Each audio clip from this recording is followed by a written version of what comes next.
नमस्ते मंडळी, पर्यटन विश्वातील आणखी एका नवीन भागामध्ये आपलं स्वागत आहे। आणि मी आहे तुमचा नेहमीचाच पर्यटन सोबती महेंद्र वाळुंज। आणि आज आपण कोकणातील असंच एक अनोखं पर्यटन करणार आहोत। आपण सध्या आहोत मुंबई गोवा महामार्गावरती।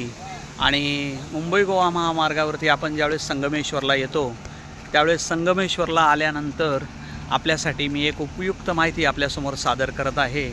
समोर आपण पाहत आहोत ते इलेक्ट्रिक चार्जिंग भविष्यातला नवीन पेट्रोल पंप मी तुम्हाला दाखवणार आहे। आपण जर EV घेतली असेल, इलेक्ट्रॉनिक व्हेकल घेतली असेल तर आपल्यासाठी चार्जिंगची व्यवस्था कुठे आहे आणि ते कशी असते हे मी आज तुम्हाला दाखवणार आहे।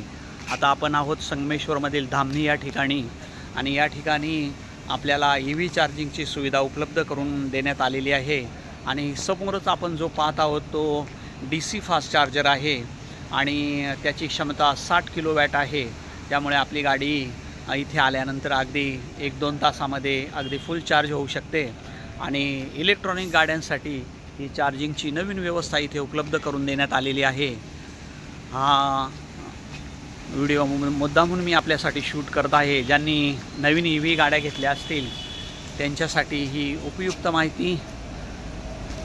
मुंबईवरून निघाल्यानंतर हे अंतर साधारण 300 किलोमीटर अंतरावरती आहे।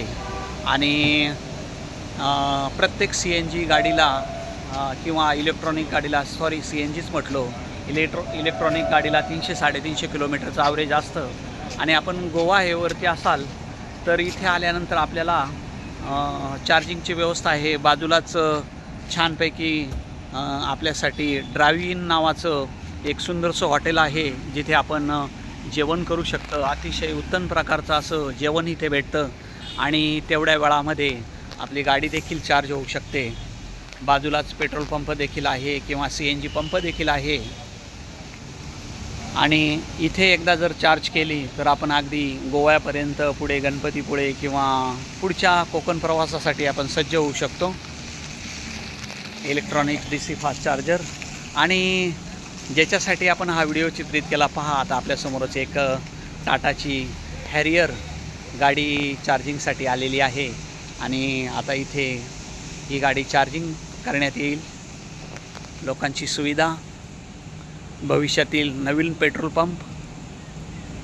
बाय मंडळी।